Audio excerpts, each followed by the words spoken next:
Hello everyone, आज हम बात करते हैं एक बहुत ही इम्पोर्टेंट टॉपिक जो हर एग्ज़ाम में पूछा जाता है, that is cognitive development. Cognitive development theory Jean पियाजे ने दी थी, जिसमें उन्होंने बताया कि एक बच्चा नॉलेज कैसे गेन करता है।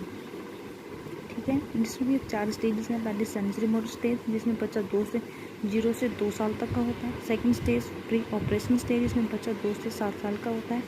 Third stage concrete operational stage में बच्चा 7 से 11 साल का होता है। और formal operation stage that is इसमें बच्चा 12 साल से ऊपर का होता है।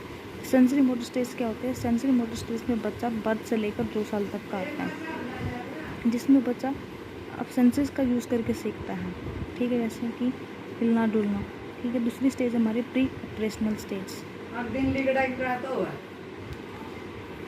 Children begin to think symbolically and learn to represent objects with word and pictures। यानी कि बच्चा इसमें वर्ड और पिक्चर्स के जरिए ऑब्जेक्ट्स को रिप्रेजेंट करना सीखता है और सिम्बॉलिकली सोचना शुरू कर देता है। यानी कि यहाँ पर वो समझता है children at this stage are egocentric होता है and struggle to understand thing from others people's perspective. यहाँ पर इसमें केस में बच्चा ईगोसेंट्रिक हो जाता है, यानी कि यहाँ पर बच्चा ऐसा हो जाता है जो सिर्फ अपनी मनमानी करता है, जो चीज़ उसको चाहिए तो उसको वो ले पाता है। तीसरी स्टेज आते हैं concrete operational stage.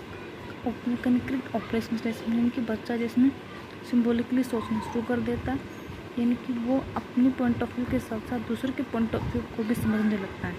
Last stage आती है हमारी फॉर्मल ऑपरेशनल स्टेज, जिसमें बच्चा 12 साल से ऊपर का हो जाता है, यानी कि इसमें बच्चा अडल्ट होने लगता है।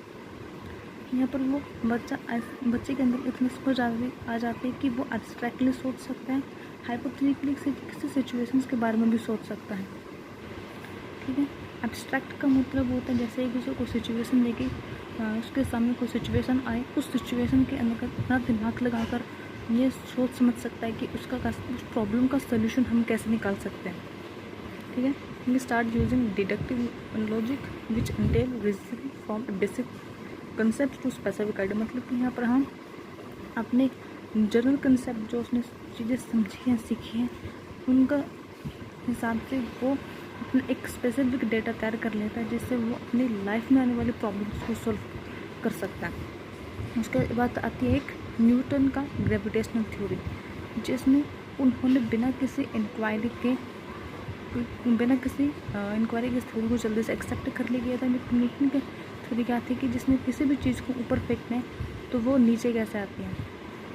ठीक है, ये थी न्यूटन की ग्रेविटेशन थ्योरी। Thank you.